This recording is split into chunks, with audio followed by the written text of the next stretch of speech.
Avant de commencer, je voudrais dire un mot sur votre vie et votre famille.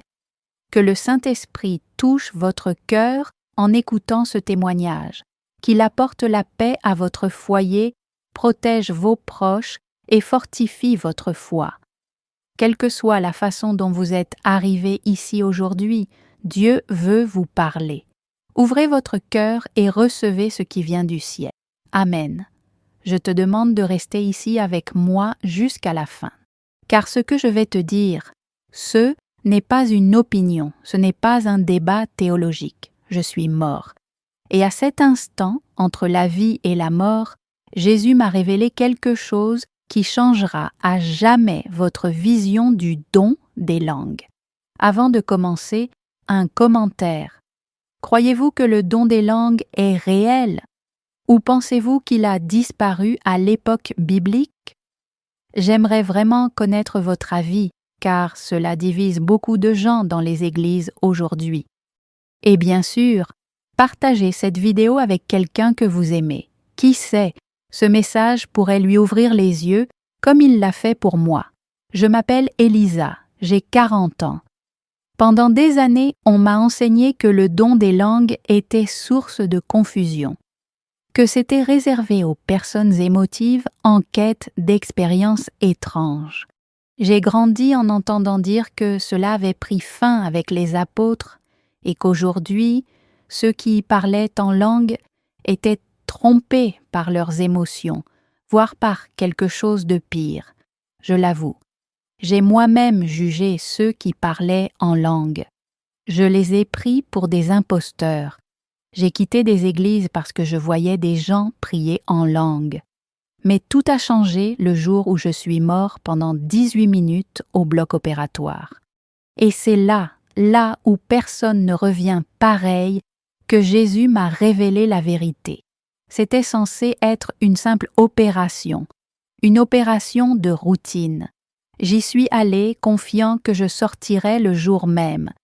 J'ai prié, demandé protection et remis ma vie entre ses mains. Mais au milieu de l'opération, j'ai fait un choc anaphylactique à cause de l'anesthésie. Mon cœur s'est arrêté. Les médecins ont tout fait pour me ramener à la vie. Mais pendant que cela se passait ici sur Terre, mon âme s'éveillait dans un lieu incomparable.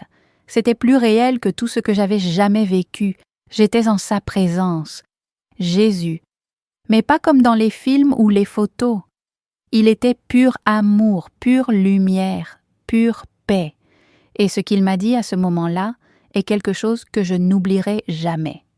Il m'a regardé avec une tendresse que seuls ceux qui ont été en sa présence peuvent comprendre et m'a dit « Elisa, je vais te montrer quelque chose qui a trop longtemps troublé beaucoup de mes enfants. » Et en un instant, nous avons été transportés dans un lieu qui ressemblait à une immense bibliothèque, mais sans livres.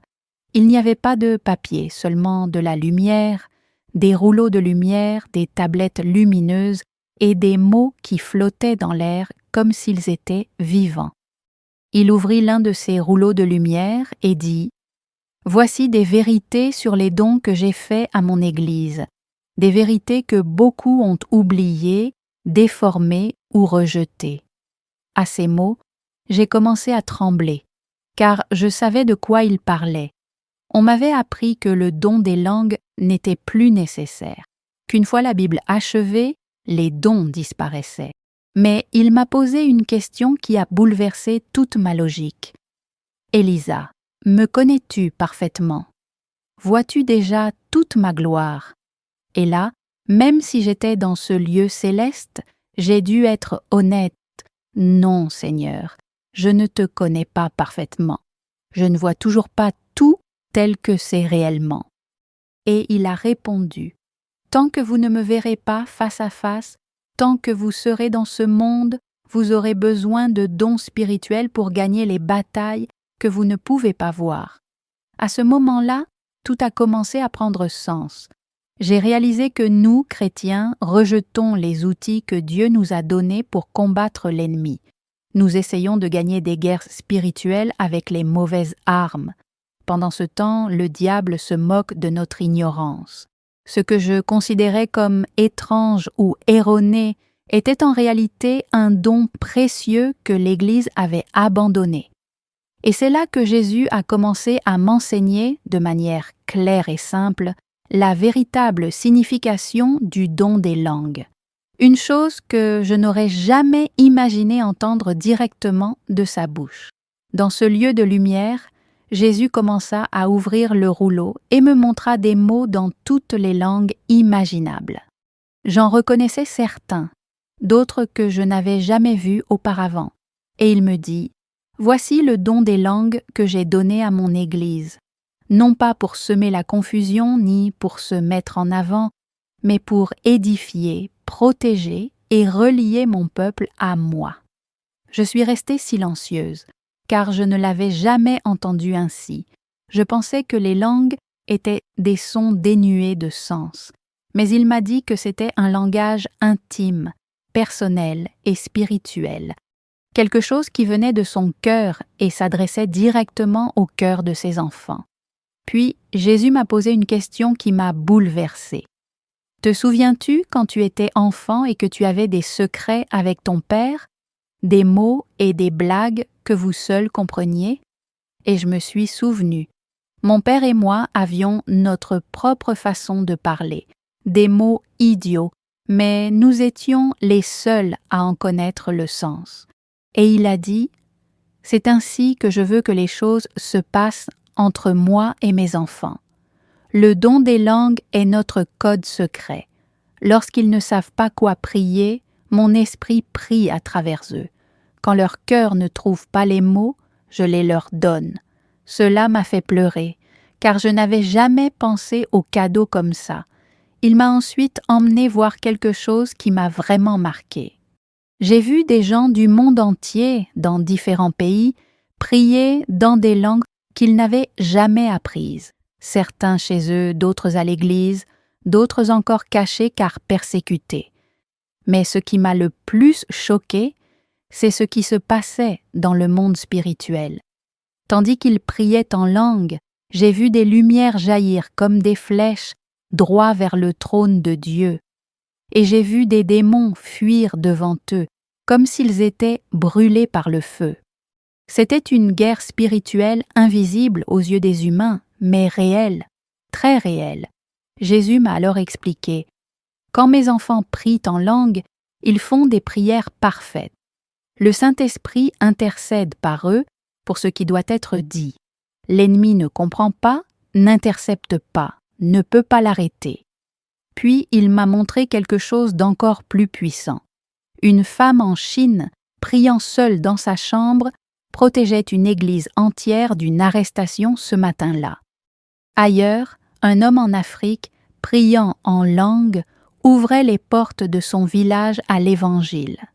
Des choses qu'il ne savait même pas se produire, mais Dieu utilisait leurs prières pour changer les choses. À ce moment-là, j'ai eu honte d'avoir négligé ce don toute ma vie. J'ai demandé au Seigneur « Mais pourquoi mon Église a-t-elle toujours dit que les langues avaient cessé lorsque la Bible fut achevée ?» Il ouvrit une autre partie du rouleau et dit « Lisez ce que Paul a écrit aux Corinthiens. Il a dit que les dons cesseraient lorsque le parfait viendrait, lorsque vous me verriez face à face et me connaîtriez pleinement. Me connais-tu pleinement maintenant, Élisa? Vois-tu toute ma gloire? » J'inclinai la tête. Même alors, je savais que non. Nous n'étions qu'au début de l'éternité. Puis Jésus a conclu « Tant que mes enfants sont dans ce monde, luttant contre des forces invisibles, ils ont besoin de dons spirituels. Le don des langues n'est pas une option, c'est une arme, c'est un don, c'est un pont entre mon esprit et les cœurs brisés. » Et j'ai compris, j'avais rejeté un outil qui aurait pu m'aider tant dans mon combat spirituel. Et ce qu'il a ensuite commencé à me montrer était encore plus profond. Il m'a expliqué les différents types de langues et leur utilité spécifique dans la vie chrétienne. Jésus m'a alors dit que le plus gros problème avec le don des langues, c'est que beaucoup de gens pensent qu'il s'agit d'une seule chose. Mais ce n'est pas le cas. Il existe différents types de langues, et lorsque les gens ne le comprennent pas, cela finit par créer confusion et division au sein de l'Église. Il m'a montré le premier type et m'a dit « Le jour de la Pentecôte, mes disciples ont parlé en langues humaines qu'ils n'avaient jamais apprises, et chacun a entendu l'Évangile dans sa propre langue. Ce sont des langues, un signe pour les incrédules. À ce jour, m'a-t-il dit, cela arrive, lorsque j'ai besoin que quelqu'un entende la parole dans sa langue. Puis il m'a montré le deuxième type. J'ai vu des églises où une personne parlait en langue pendant le culte et une autre interprétait. C'était différent de la Pentecôte. Ici, les langues n'étaient pas utilisées pour évangéliser, mais pour apporter un message spirituel à l'assemblée. Jésus a dit « C'est le langage avec interprétation, utilisé au sein de l'Église pour l'édification du corps. » Paul enseignait que lorsqu'il n'y a personne pour interpréter, il vaut mieux se taire, car tout doit se faire avec ordre et intelligence. Cela m'a fait penser au nombre de sectes que j'avais critiquées sans comprendre ce qui se passait. Le troisième type m'a profondément touché. Jésus m'a montré des chrétiens du monde entier priant pour des situations dont ils ignoraient l'existence. Certains étaient dans leur chambre, d'autres en voiture, d'autres encore à pied. Ils priaient en langue, et dans le monde spirituel, le Saint-Esprit intercédait pour des causes invisibles aux yeux humains. Il m'a dit « C'est le langage de l'intercession. Quand mes enfants ne savent pas pourquoi prier, mon esprit prie à travers eux avec des gémissements inexprimables. » À ce moment-là, j'ai réalisé combien de fois ai-je arrêté de prier parce que je ne savais pas quoi demander. Jésus m'a ensuite montré le quatrième type. Celui-ci m'a profondément touché. C'était le langage de la prière et de l'adoration personnelle. J'ai vu des gens dans leur intimité avec Dieu, priant en langue, tranquillement, seuls, dans leur chambre, et j'ai vu leur esprit se fortifier. J'ai vu la joie, la paix, la guérison intérieure s'opérer. Il m'a expliqué « C'est le langage de l'édification personnelle. Paul a dit que ceux qui prient en langue s'édifient eux-mêmes. Ce n'est pas de l'égoïsme, c'est une nécessité. Comment mes enfants vont-ils aider les autres s'ils sont spirituellement vides et faibles? » Et à ce moment-là, j'ai pleuré, car j'ai compris que j'étais moi-même faible depuis longtemps. C'est alors que j'ai demandé « Seigneur, qu'en est-il quand les gens font semblant? Qu'en est-il quand ils semblent répéter des sons insignifiants? » Jésus m'a regardé sérieusement et m'a dit « Élisa, l'ennemi falsifie tout ce qui est vrai. Les gens simulent l'amour, le salut, la foi. Mais cela ne signifie pas que l'amour, le salut et la foi sont faux. Ceux qui me connaissent savent faire la différence. Mes vrais enfants connaissent ma voix et sentent quand quelque chose est authentique. » Et puis il m'a montré 2 scénarios. Des églises où les langues étaient vraies et produisaient du fruit spirituel, et des églises où les gens imitaient simplement et rien ne se passait. À ce moment-là, j'ai compris quelque chose de profond. Le problème n'était jamais le don. Le problème, c'était le cœur des gens.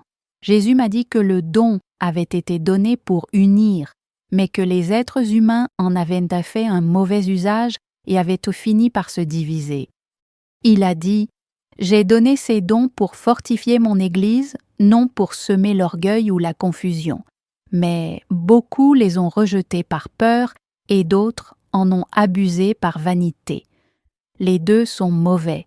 Mes dons sont là pour que mes enfants grandissent dans la foi, l'amour et la puissance spirituelle. » Et là, au milieu de cette révélation, j'ai su qu'il avait encore beaucoup plus à me montrer sur la guerre spirituelle qui se produit lorsque quelqu'un prie en langue. C'est alors que Jésus m'a révélé quelque chose que je n'oublierai jamais. Il a ouvert mes yeux spirituels et j'ai pu voir ce qui se passe réellement lorsqu'un chrétien prie en langue. C'était comme si je voyais deux mondes à la fois. Ici, sur terre, une personne était agenouillée dans une pièce, l'air frêle, pleurant, parfois même doucement. Mais dans le monde spirituel, cette même personne était armée de lumière, et de ses paroles sortaient dans des flèches de feu qui transperçaient les ténèbres. Chaque prière en langue lançait des flèches de lumière contre le royaume des ténèbres. J'ai vu des démons fuir ces prières comme s'il était en feu. J'ai vu des murs spirituels s'effondrer, des chaînes invisibles se briser et des portes verrouillées s'ouvrir. Jésus m'a expliqué: quand mes enfants prient en langue, ils émettent des prières parfaites, conformes à ma volonté. L'ennemi ne les comprend pas, ne les intercepte pas et ne peut les arrêter. À ce moment-là, j'ai réalisé que beaucoup de nos prières en portugais ou dans toute autre langue sont limitées par notre esprit. Mais dans les langues, c'est le Saint-Esprit qui prie pour nous, sans limites humaines. Il m'a montré l'exemple d'une femme qui priait en langue pour son Église. À son insu, certains responsables d'Église étaient tentés de quitter le ministère à cause des persécutions. Tandis qu'elle priait, ses paroles formaient une sorte de bouclier de lumière qui entourait ces personnes et les éloignait du découragement et des attaques spirituelles. Ailleurs, un jeune homme qui ignorait même que son père était sur le point d'avoir un accident priait en langue sans arrêt. Et j'ai vu des anges envoyés pour le protéger, conjurant le danger qui approchait. Alors j'ai demandé: « Seigneur, pourquoi tant de chrétiens ne sont-ils pas au courant? Pourquoi personne n'en parle dans les offices religieux ?» Et Jésus répondit tristement: « Parce que l'ennemi a tout fait pour réduire ce don au silence. Il sait que tant que mes enfants n'utiliseront pas cette arme, ils seront spirituellement fragiles. De nombreux pasteurs n'enseignent pas cela par peur de la confusion, d'autres par manque de compréhension, et certains encore parce qu'on leur a appris que ce don n'existe plus. À cet instant, mon cœur s'est brisé. Combien de personnes auraient pu remporter des batailles spirituelles, mais se battaient sans armes? Jésus m'a aussi montré quelque chose qui m'a surpris. J'ai vu des églises où les gens se moquaient du don des langues, où les pasteurs enseignaient que ceux qui parlaient en langue étaient trompés ou possédés. Et dans le monde spirituel, ces églises étaient plongées dans les ténèbres, sans protection, vulnérables aux attaques de l'ennemi. Il m'a dit: « Je n'ai jamais donné ces dons pour semer la division. Je les ai donnés pour protéger et édifier mon Église. Mais lorsque les dons sont rejetés, la porte est ouverte à l'ennemi. » Et une fois de plus, j'ai compris. Nous abandonnons souvent les armes que Dieu nous donne par peur ou par ignorance. Alors, Jésus m'a regardé et m'a dit quelque chose qui résonne encore aujourd'hui dans mon cœur. Tant que mes enfants sont dans ce monde, ils ont besoin de ce don. C'est grâce à lui que beaucoup résisteront aux mauvais jours, discerneront ce qui est caché et prieront lorsqu'ils ne savent pas comment agir.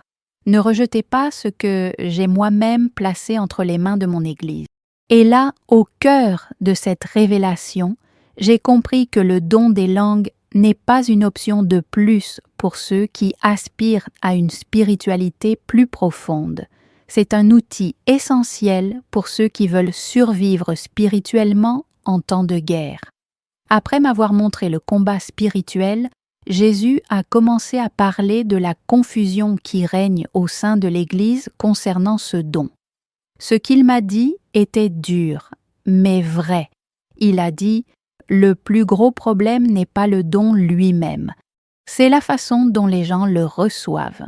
Certains le rejettent par peur, d'autres l'exagèrent par vanité. Et ni l'un ni l'autre ne me plaît. Je suis resté silencieux, réfléchissant au nombre de fois où j'ai vu des chrétiens se disputer sur cette question, alors qu'en fait ils devraient être unis dans la prière et l'amour. Premièrement, il a parlé de ceux qui le rejettent. Jésus m'a montré des églises entières où le don des langues n'est jamais enseigné, ni même mentionné. Des pasteurs qui évitent le sujet de peur de paraître mystiques ou fanatiques. Des fidèles qui, entendant quelqu'un prier en langue, détournent la tête, rient, voire quittent l'Église. Jésus a dit « Ces cœurs sont fermés par la peur et la tradition. Ils préfèrent garder le contrôle plutôt que de se laisser guider par mon esprit. Mais en rejetant ce don, ils rejettent aussi une partie de ma protection. Et cela m'a profondément blessé parce que j'ai vécu cela. » Puis il m'a montré l'autre extrême. Des églises où tout tourne autour du parler en langue. Des gens qui utilisent ce don pour se mettre en valeur, pour paraître plus spirituels que les autres. Des services désorganisés, sans interprétation, sans ordre, où tout devient bruit et confusion. Et Jésus a dit « Mes enfants ont oublié que le don est un moyen et non une fin. L'attention devrait être portée sur moi et non sur le don. » En le transformant en spectacle, ils aliènent les faibles et scandalisent ceux qui cherchent la vérité. Et j'ai compris que le bruit excessif, sans amour et sans but, attriste aussi le cœur de Dieu. Alors j'ai demandé « Seigneur, quel devrait être l'équilibre ?» Et il m'a répondu « Le don des langues doit être pratiqué avec humilité et amour. Dans la vie personnelle, il doit édifier celui qui prie. À l'Église, il doit édifier celui qui écoute. En public, il doit y avoir une interprétation. En privé, il doit fortifier l'esprit, que tout soit en ordre, que tout ait un but. » Et à ce moment-là, il m'a montré des églises saines, où le don coulait avec équilibre. Des gens priaient chez eux, seuls, se sentant renouvelés. Et pendant les services, quand quelqu'un parlait en langue, un autre interprétait, toute l'Église était édifiée. Jésus a alors dit quelque chose qui m'a frappé. Mes dons ne sont pas destinés à susciter l'orgueil, mais à susciter l'humilité. Ils ne sont pas destinés à semer la confusion, mais à apporter la paix et la force spirituelle. Quiconque me cherche sincèrement trouvera l'équilibre. Quiconque recherche le pouvoir pour le pouvoir tombera dans l'illusion. Et puis j'ai compris. Le problème ne réside pas dans le don, mais dans le cœur de l'homme. Lorsque nous recherchons des dons par amour pour Dieu et notre prochain, ils remplissent leur fonction. Mais lorsque nous les recherchons pour le prestige ou l'émotion, ils perdent leur sens. Finalement, Jésus me dit « Élisa, tu as vu les deux extrêmes. Maintenant, va dire à mon peuple que le don des langues est réel, courant et nécessaire. Mais dis-leur aussi qu'il doit être utilisé avec sagesse et crainte. Je ne veux pas d'église froide, fermée à mon esprit, ni d'église incontrôlable et sans ordre. Je veux une église remplie de mon esprit, guidée par mon amour et fortifiée par ma parole. » Et là, j'ai compris que ma vocation était d'avertir, mais aussi d'enseigner, de montrer l'équilibre que Jésus désire pour son Église, dans les dons, dans la parole et dans la vie quotidienne. Après m'avoir montré l'équilibre nécessaire dans l'Église, Jésus a commencé à m'expliquer quelque chose que je n'avais jamais entendu dans aucun culte, les bienfaits spirituels que le don des langues apporte à la vie personnelle de chaque chrétien. Il a dit « Mes enfants vivent fatigués, accablés et spirituellement faibles, car ils ne savent pas comment se fortifier spirituellement. Le don des langues est comme un exercice spirituel qui édifie le cœur et la foi. Cela m'a surpris, car j'ai toujours pensé que ce cadeau n'était qu'un détail et non quelque chose qui renforçait vraiment l'esprit. Il m'a montré des gens ordinaires comme vous et moi, traversant des moments difficiles, problèmes au travail, crise familiale, maladie, solitude, des gens qui, même en essayant de prier avec des mots ordinaires, ne trouvaient pas quoi dire.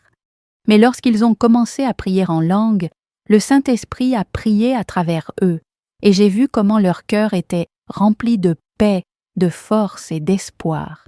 Jésus a expliqué « Quand mes enfants prient en langue, leur esprit prie directement mon cœur, sans la confusion de l'esprit, sans les limitations des émotions. C'est une communion pure, sans bruit. » Il m'a ensuite montré comment le don des langues accroît la sensibilité spirituelle.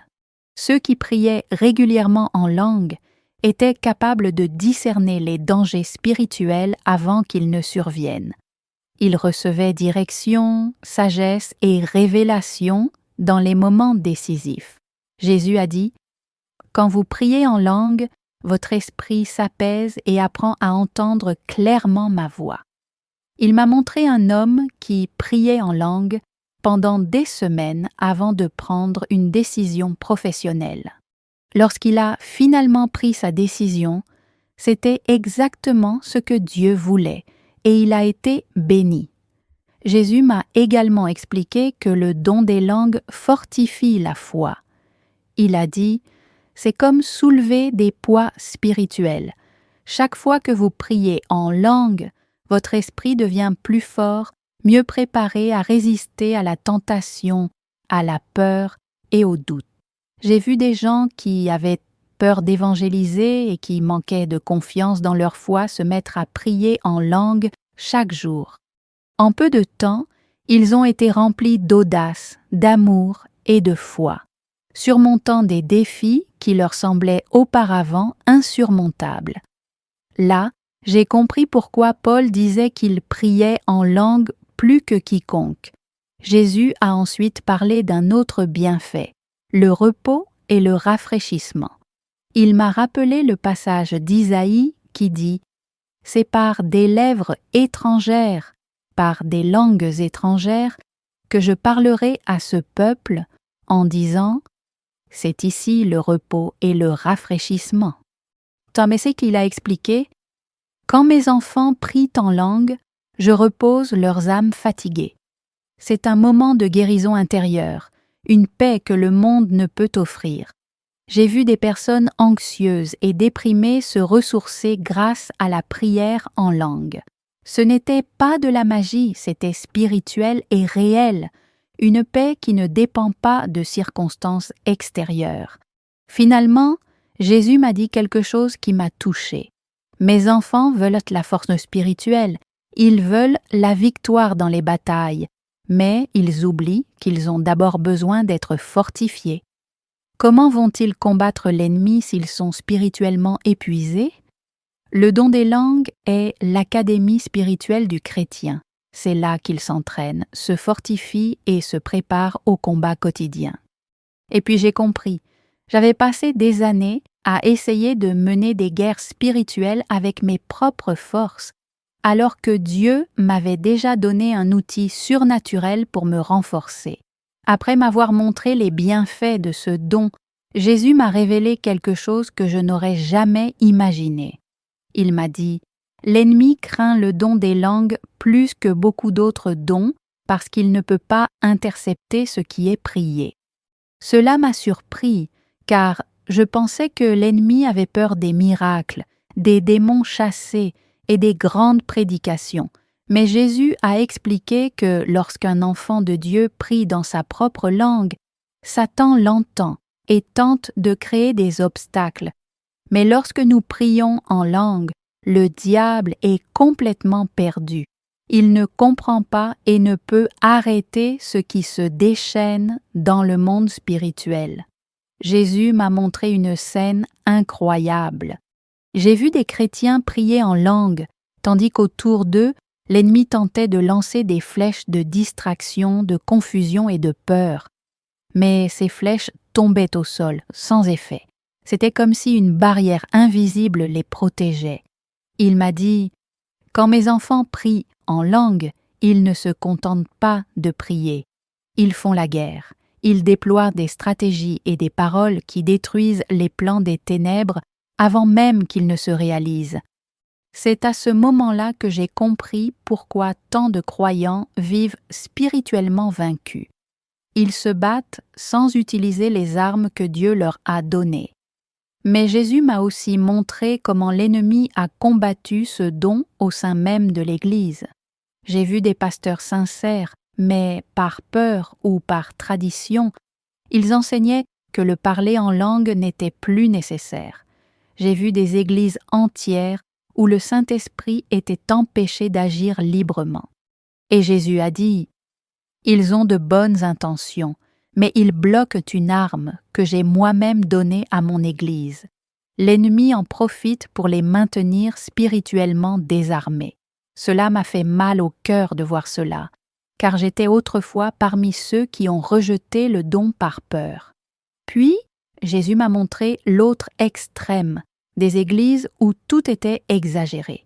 Des gens faisaient semblant de parler en langue pour se mettre en valeur, sans aucun fruit dans leur vie. Des services bruyants mais vides d'amour et de repentance. Il a dit « L'ennemi aussi travaille dans l'exagération. Lorsqu'il transforme le don en spectacle, il éloigne les sincères et n'attire que les curieux. Mais là où il n'y a pas de vérité, il n'y a pas de pouvoir. » À ce moment-là, j'ai compris que le problème n'était pas le don lui-même, mais la façon dont il était utilisé par des cœurs remplis de vanité ou de peur. Jésus m'a alors dit quelque chose de très puissant. Chaque fois que je publie quelque chose de puissant pour mon Église, l'ennemi crée une contrefaçon. De même qu'il essaie d'imiter l'amour par l'intérêt personnel, la foi par la présomption et l'adoration par de vaines apparences, il contrefait aussi le don des langues. Mais ceux qui me cherchent de tout leur cœur sauront discerner le vrai du faux. Et il a ajouté « Mes enfants ne doivent pas jeter un don simplement parce que certains en ont abusé. Ils doivent chercher la vérité et l'utiliser avec foi et amour. » Là, j'ai compris que refuser le cadeau par peur du faux, c'est comme refuser un médicament parce qu'il existe des médicaments contrefaits dans le monde. Finalement, Jésus m'a montré l'importance de rechercher le discernement spirituel. Il a dit « Le don des langues est une bénédiction, mais le discernement des esprits l'est aussi. Ceux qui me cherchent reçoivent l'équilibre. Ils n'ont pas à craindre le surnaturel, mais ils ne doivent pas non plus tout accepter sans l'avoir testé. » Et à ce moment-là, j'ai vu des chrétiens équilibrés, qui aimaient le don des langues, mais recherchaient aussi la parole et vivaient dans la sainteté. Ils n'étaient ni fanatiques, ni froids. C'étaient des guerriers silencieux, qui utilisaient cette arme avec sagesse et humilité. Et c'est ainsi que je veux mon Église. Ces mots sont restés gravés dans mon cœur. Après tout ce qu'il m'avait montré, je me suis posé une question qui me trottait dans la tête depuis des années. « Seigneur, pourquoi certains parlent-ils en langue et d'autres non? Aimes-tu davantage celui qui parle en langue ?»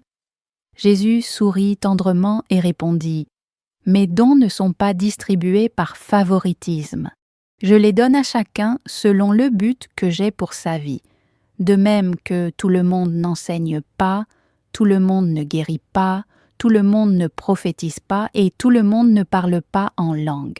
Cela m'a apporté la paix, car pendant des années, j'ai pensé que Dieu aimait davantage ceux qui avaient des dons spirituels visibles. Jésus poursuivit « Chacun de mes enfants a une vocation différente. Certains sont appelés à enseigner, d'autres à évangéliser, d'autres à servir et d'autres encore à intercéder. Certains ont besoin du don des langues pour remporter leur bataille personnelle et intercéder pour des causes invisibles. D'autres, je les aide d'autres manières. » Il dit mon corps est composé de plusieurs parties, et chacune d'elles joue un rôle essentiel. Ne comparez pas vos dons à ceux des autres. Cherchez à me plaire avec ce que je vous ai donné. À ce moment-là, j'ai réalisé que la comparaison et l'envie au sein de l'Église affaiblissent le corps du Christ. Mais Jésus a aussi dit quelque chose de surprenant. Même si je distribue les dons comme je le veux, chacun peut me demander n'importe quel don. Il a expliqué que certains ne reçoivent pas parce qu'ils ne demandent pas, d'autres parce qu'ils demandent avec de mauvaises intentions. Il a dit « Je donne des dons pour l'édification de mon peuple, non pour la vanité personnelle. Quiconque me demande avec un cœur humble et avec le désir de servir, je donne selon ce qui est le mieux pour lui et pour mon royaume. » Cela m'a rappelé combien de fois je n'avais jamais demandé, par peur ou parce que je pensais ne pas en être digne. Jésus m'a montré des gens qui voulaient parler en langue, mais à qui on avait enseigné que ce n'était pas pour eux. J'ai vu son cœur affligé par ces mensonges. Il a dit « Beaucoup de mes enfants ont été blessés par de faux enseignements. On leur a dit qu'ils ne pouvaient pas, que ce n'était pas pour eux, et ils ont donc bloqué ce que je voulais leur donner. D'autres ont reçu le don, mais ont méprisé ceux qui ne l'ont pas reçu, créant ainsi orgueil et division. Les deux sont erronés. » À ce moment-là, j'ai réalisé que l'humilité est la clé pour recevoir quoi que ce soit de Dieu. Il a ensuite parlé d'un point important, le don des langues n'est pas un trophée spirituel, c'est un outil. Il sert à édifier ceux qui prient et à protéger ceux qui ont besoin de prière. Certains l'utiliseront tous les jours, d'autres à des moments précis. Ce n'est pas la quantité qui compte, c'est l'obéissance. Il m'a montré des gens qui utilisaient ce don en secret, loin des projecteurs, mais qui, au ciel, étaient considérés comme de puissants guerriers. Et il m'a dit « Beaucoup, inconnus sur terre, sont des géants dans le royaume, car ils utilisent leurs dons avec amour et fidélité. » Finalement, Jésus m'a dit « Dis à mon peuple que ceux qui ne parlent pas en langue ne sont pas moins aimés. Mais dis-leur aussi que ceux qui désirent ce don peuvent le demander avec foi.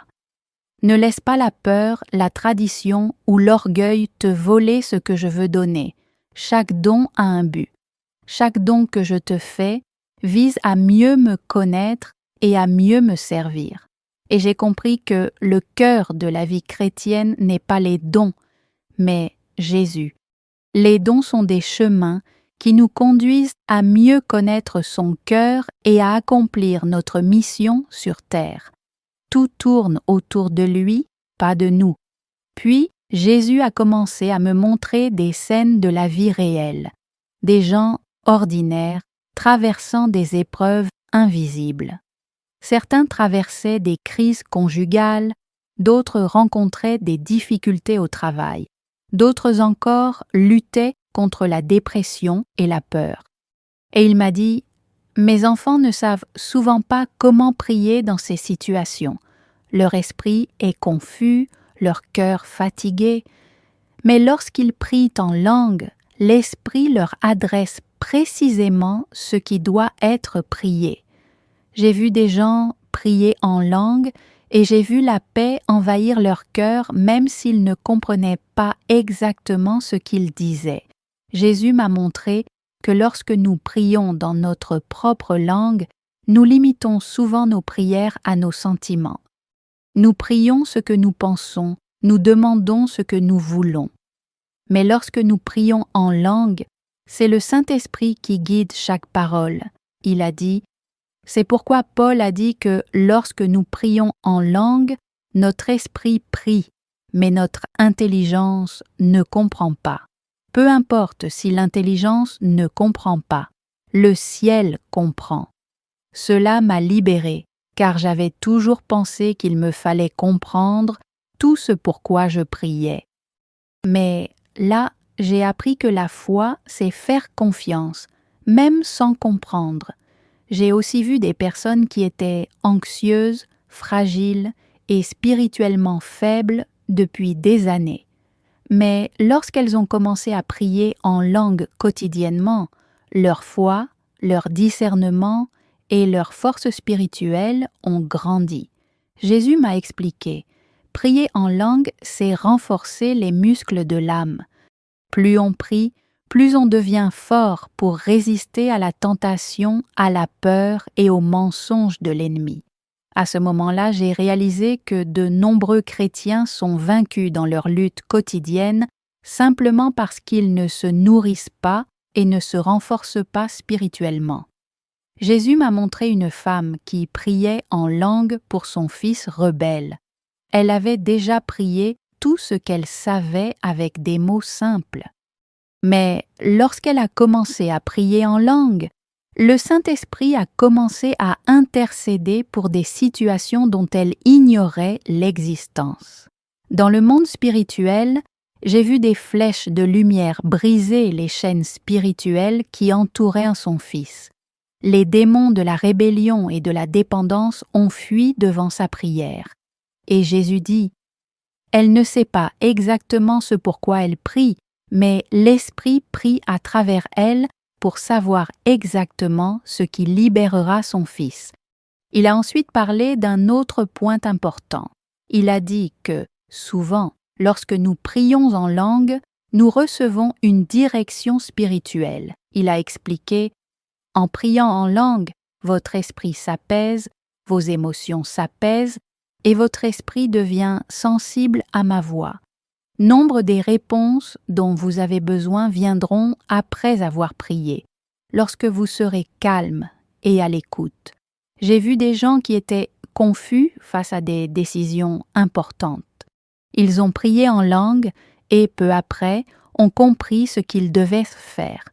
Ce n'était pas de la magie, mais une direction de l'esprit. Finalement, Jésus m'a dit, « Dis à mon peuple que le don des langues n'est pas seulement un joli don, c'est une arme puissante et une boussole spirituelle. C'est grâce à lui que beaucoup gagneront des guerres qu'ils ne voient pas et recevront des réponses que l'esprit humain ne peut saisir. » C'est là que j'ai compris que prier en langue n'était pas un rituel religieux. C'était une question de survie spirituelle. C'était un don de Dieu pour les jours difficiles, les temps de guerre et les moments de confusion. Et j'ai réalisé que je luttais souvent seule alors que j'aurais pu lutter avec l'aide du Saint-Esprit priant à travers moi. Après m'avoir montré le combat spirituel et le pouvoir du parler en langue, Jésus m'a enseigné quelque chose de très important. L'ordre au sein de l'Église. Il a dit, « Mes dons sont donnés pour édifier et non pour semer la confusion. » Tout doit être fait avec amour et équilibre.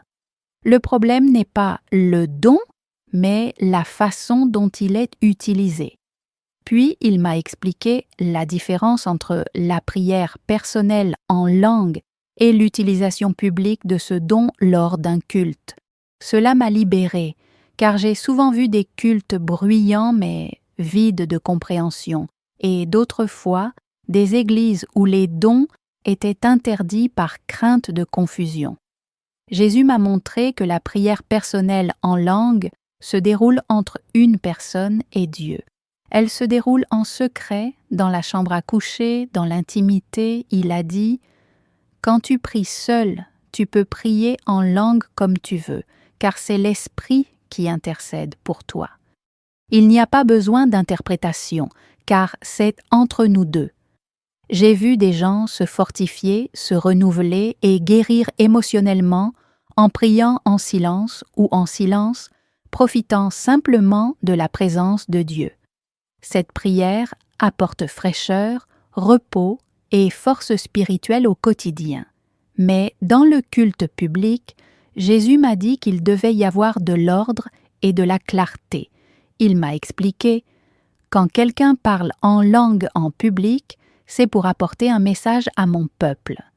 Il faut donc qu'il y ait une interprétation afin que chacun soit édifié. S'il n'y a personne pour interpréter, il vaut mieux qu'il prie en silence entre lui et moi. J'ai assisté à des cultes où tout se déroulait harmonieusement. Quelqu'un priait brièvement en langue, un autre interprétait, et le message touchait le cœur de l'Église. C'était beau, simple, et chacun comprenait que c'était le Saint-Esprit qui parlait. Jésus m'a alors dit quelque chose que peu de gens disent. Il n'est pas nécessaire que chaque culte comporte une manifestation publique en langue. Parfois, je veux parler par la parole, d'autres fois par la louange, d'autres fois dans le silence du cœur. Ne fais pas des dons un rituel. Ce sont des outils, pas des obligations. Cela m'a libéré encore plus car j'ai compris que le Saint-Esprit agit de différentes manières dans chaque service selon les besoins de l'Église. Le problème survient lorsque les gens tentent de forcer le mouvement ou lorsqu'ils interdisent le mouvement par peur. Il m'a également montré que beaucoup de gens confondent l'émotion avec la manifestation spirituelle. Jésus a dit « Tout frisson n'est pas l'esprit, toute larme n'est pas mon contact. Examinez tout. La véritable action produit des fruits. Amour, paix, humilité, repentance et édification mutuelle. J'ai vu des lieux où l'émotion était intense, mais où la transformation était rare. Et j'ai vu des lieux simples et discrets où le Saint-Esprit agissait puissamment grâce à des cœurs humbles et ouverts. Là encore, l'accent n'était pas mis sur le don lui-même, mais sur le cœur qui le recevait. Finalement, Jésus m'a dit « Mes enfants ne doivent pas avoir peur du surnaturel, mais ils ne doivent pas non plus s'y perdre. Je suis un Dieu d'ordre et de puissance. Je veux qu'ils vivent dans l'équilibre. Recherchez mes dons, mais gardez les pieds fermement sur ma parole. » J'ai compris là que le problème n'est pas de rechercher des expériences spirituelles, mais de rechercher des expériences et d'oublier l'obéissance, l'amour et la vérité. Les dons sont des ponts qui nous relient à Dieu, mais ils ne peuvent remplacer notre relation quotidienne avec lui. C'est alors que Jésus commença à parler de l'avenir. Il me montra que le monde se dirigeait vers des temps très difficiles, des temps de persécution, de confusion spirituelle, de crise politique et sociale, qui tenteront d'ébranler la foi des chrétiens. Et il a dit, « Dans les derniers jours, le don des langues sera une arme silencieuse et puissante qui maintiendra mes enfants debout, même lorsque tout s'effondrera autour d'eux. » Ces mots m'ont touchée, car je n'avais jamais pensé à ce don comme quelque chose d'aussi essentiel pour la fin des temps. Il m'a montré des chrétiens du monde entier, persécutés, interdits de rassemblement, surveillés par des gouvernements qui haïssent la foi chrétienne. Des gens qui ne pouvaient pas prier à voix haute dans leur propre langue, mais qui priaient en langue, silencieusement, dans leur cœur. Jésus a dit « Quand la liberté vous sera retirée, quand la voix sera réduite au silence, l'Esprit continuera à prier à travers vous, et l'ennemi ne pourra pas l'arrêter. » J'ai vu comment ces prières secrètes renforçaient des églises entières, guidaient les décisions et protégeaient les chrétiens en danger. J'ai aussi vécu des moments de grande confusion spirituelle. De nombreuses voix s'exprimaient au nom de Dieu et les enseignements étaient déformés. Les gens étaient désorientés, ne sachant plus qui croire. Jésus m'a dit « Quand l'esprit humain ne sait plus discerner le bien du mal, le Saint-Esprit guidera mes enfants par la prière en langue. Même sans compréhension, ils seront guidés vers la vérité. » Cela m'a apporté la paix, car j'ai vu que, même au milieu du chaos, celui qui est connecté au Saint-Esprit ne sera pas trompé. Il a ensuite parlé des crises émotionnelles et spirituelles qui allaient s'aggraver. Des temps de peur, d'anxiété et de dépression s'emparaient dans du monde. Les gens étaient accablés, sans force pour prier.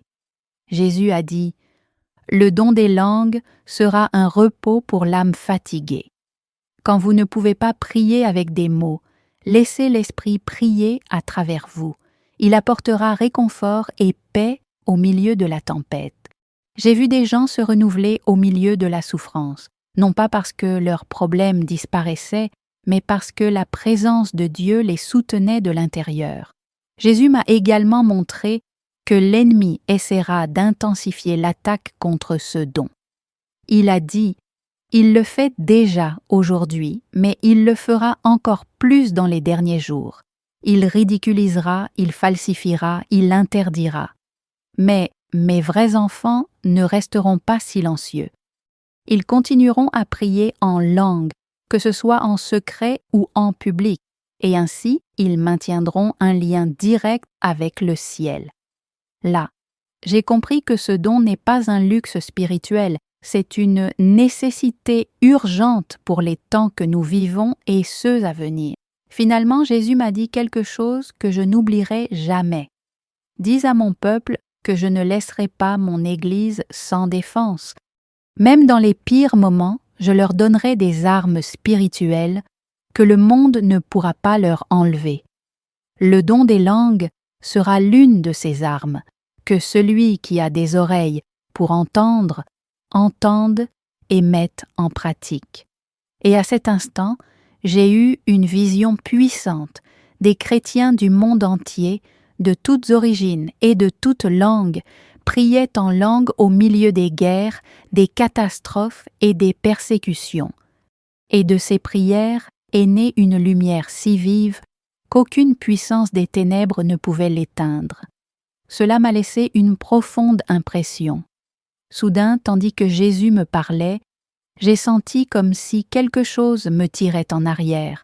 La lumière a commencé à faiblir et, peu à peu, j'ai quitté ce lieu de paix. La dernière chose que j'ai entendue, c'était sa voix qui disait « Souviens-toi de tout ce que je t'ai montré. Mon peuple doit comprendre la vérité sur ce don. » Quand j'ai ouvert les yeux, j'étais à l'hôpital. Mon mari pleurait à mes côtés et les médecins m'ont regardé comme s'ils assistaient à un miracle. J'étais morte depuis 18 minutes.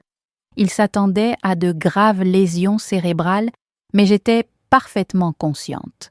Comme si de rien n'était, sauf que tout avait changé. Dans les jours qui ont suivi, j'ai essayé de donner un sens à ce que j'avais vécu. Il était difficile de mettre des mots sur quelque chose d'aussi profond. Mais je savais que je ne pouvais pas le garder pour moi. J'ai commencé à raconter à mon mari ce que j'avais vu. Au début, il était perplexe. On nous avait tous deux enseigné toute notre vie qu'on ne parlait pas en langue. Mais petit à petit, il a vu la transformation dans mon cœur et dans ma vie de prière. 3 semaines plus tard, alors que je priais seule dans ma chambre, j'ai commencé à parler en langue pour la première fois. C'était simple au début, mais rempli de paix et de joie. Et chaque jour, ce don grandissait dans ma vie. Mon mari, constatant ce changement, s'est mis à chercher Dieu lui aussi. 1 semaine plus tard, il a reçu le même don. Notre foyer était empli d'une nouvelle atmosphère spirituelle. Nos prières ont changé. La paix que nous ressentions était indescriptible. Nous avons commencé à étudier les Écritures ensemble et avons constaté que tout ce que Jésus m'avait dit était déjà là. Cependant, par tradition, par peur ou par ignorance, nous avions ignoré ces vérités. Nous avons présenté tout cela à notre pasteur, qui était initialement méfiant, mais voyant les fruits spirituels dans nos vies, il a décidé d'approfondir le sujet. Aujourd'hui, il enseigne lui-même les dons avec équilibre et amour. Notre Église a également commencé à changer. Certains ont résisté au début, tandis que d'autres se sont immédiatement ouverts. Mais avec le temps, de nombreux frères et sœurs ont commencé à rechercher sincèrement le Saint-Esprit. Certains ont reçu le don des langues, tandis que d'autres ont reçu d'autres dons. Mais chacun a commencé à vivre une foi plus profonde, plus vraie et plus aimante. l'Église n'est pas devenue confuse, mais plus forte, plus unie et plus équilibrée spirituellement. Et j'ai compris que c'était la volonté de Dieu depuis le début, que les dons soient utilisés pour édifier et protéger l'Église. Je tiens à préciser une chose, je ne dis pas que tout le monde doit parler en langue. Jésus m'a dit qu'il distribue les dons selon le but de chacun. Mais si vous désirez ce don, ne laissez ni la peur ni la tradition vous empêcher de le demander. Priez avec foi, avec un cœur humble et soumis, non pas pour paraître spirituel, mais pour être plus connecté au Saint-Esprit.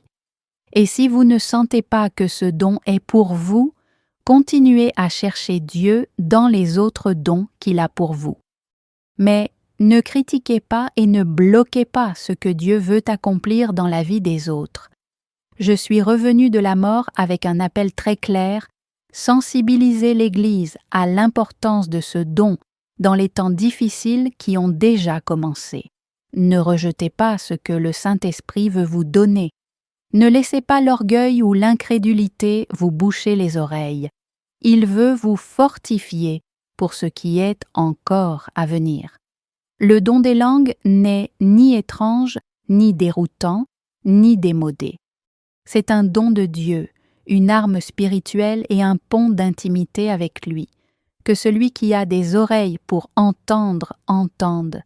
Car les jours sont mauvais, mais la grâce et la puissance du Saint-Esprit sont plus grandes. Et il veut vous remplir aujourd'hui, si vous le désirez.